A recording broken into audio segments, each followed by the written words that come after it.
Hi guys, how are you all? I hope you are doing great. So आज म तपाईहरुलाई पढाउँछु what is floral print. Okay guys, and if you haven't subscribed my channel then do subscribe, like, share and comment. Let's get started.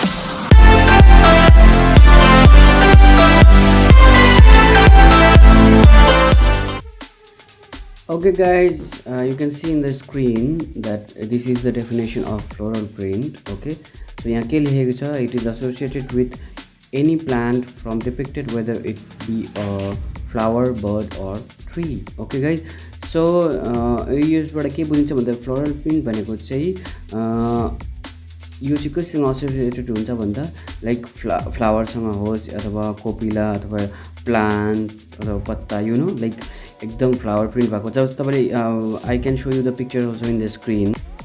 Okay guys, first of all I'm extremely sorry for the bad image quality.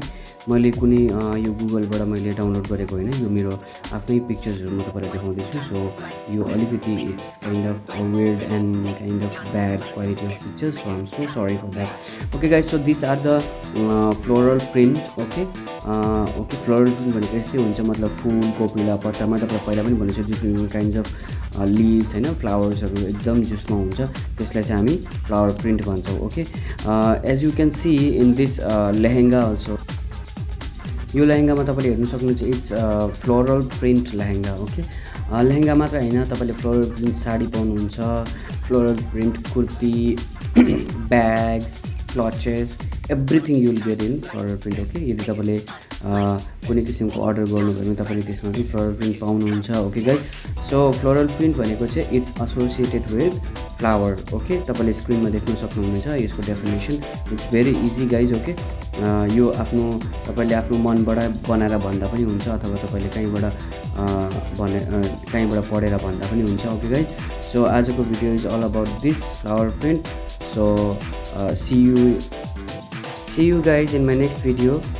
Thank you so much for your love and support. Okay, आजको video is all about this floral print. Okay, आउने दिनहरुमा म तपाईलाई अझै पनि मैले जति पनि सिकेको छु मेरो फेसन डिजाइनिङको पढाइमा सिक्दैछु, म सबै त्यो मेरो जति पनि सिकेको ज्ञानहरु चाहिँ म तपाईहरुसँग बाँड्ने नै छु. ओके गाइज, अनि म फेरि पनि भन्छु, यदि मैले गुगलबाट पिक्चर डाउनलोड गरेर यहाँ सो गरेको भए कपिराइट क्लेम आउँथ्यो. सो त्यसैले मैले आफै बनाएको पिक्चर्सहरु नै क्लिक गरेर यहाँ भिडियोमा हालेको छु.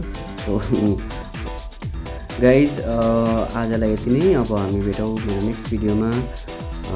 Thank you so much for your love and support once again, अनि stay safe, stay home and stay blessed. Okay guys, bye. Thank you for watching. By.